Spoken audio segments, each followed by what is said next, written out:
Mautaka poka dhi thoro wach machielo. Jising'eyo ka dwa medo kuma mheshimiwa wacho. Jising'e ni countries like gimamako dhogi ni countries like Uganda, Rwanda ginigi. Gin landlocked countries. Actually mafuta ging'eni walk through the port of Mombasa. Kage tero gido mafuta. Koro Uganda ni you can even calculate the cost, transportation cost from Mombasa to Uganda. To put it on mafuta Uganda put cheap malo Kenya ka. Then that tells you there is a problem somewhere. There's a problem. Kasi no, mwana kaka mheshimiwa Jesus huko wacho. Ni kerosene no gimedo. Inge gimomiyo no gimedo kerosene. Kerosene eni gwenge wa mang'eny e villages wa kucho. Pok stimo donje. Niti home ka home tiyo gi kerosene. Koro these politicians mawanogo mamala the top leadership gidwa giwacho ni kwa medo kerosene to they lose votes mag jo piny ka the majority. Kech ma gin gicha affect gi directly. Koro giwacho ni jogeche gi to gin ok ging'eny ahinya, the middle class ka duogo malo ok ng'eny ahinya. Koro wamed negi petrol to wamed negi gine, but they fail to understand ni boda sector nitie ka. To sama boda sector be affected to ja mafuta mar taya chama ma ok imedo ne mafuta taya embo be affected ke chene mama mboga mana kaka mheshimiwa Jesus huko wacho ni. And there's a lot of money. Nitie apenji affordable housing gine affordable housing. Why don't they divert these funds? This is a short-term crisis.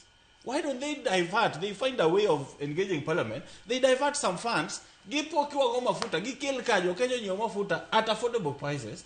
Mondo wakalka, nikech wenye marani gigine, nikech gine manche gisedeko. Mane oge pokiwa mafuta, manya lohong, mane nyalo tirowe period marabezuwa.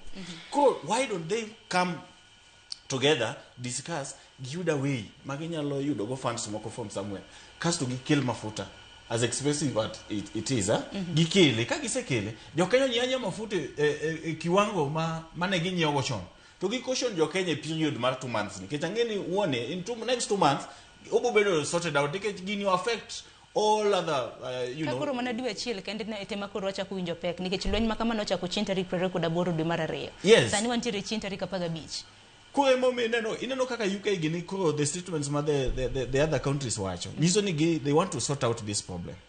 To samagi sort out this problem. The Kenyan government nyalo konyo ja Kenya makawaida. Gimanyi pesa moko kuonde moko. To gikel gunwago mafuta. Gius na jo Kenya mafuta. Kiwango manyichi usego chon. Mondo jo mapiny ka. Jo boda mama mboga jo mapiny ka. Oyud kaka ngima gi nyalo dhi mbele.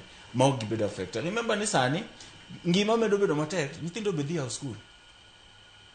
Ko you are killing already a dead population. Ko wamanya yo ananyalo nyiso our top leadership and the leadership of parliament. They should come together, they should sit down, give us siasa, let us find a solution for our people. Ero kama na inya leader gin mara ne kosenda mero gimora daro dhi thoro wach moro machielo. Parni kata mna ka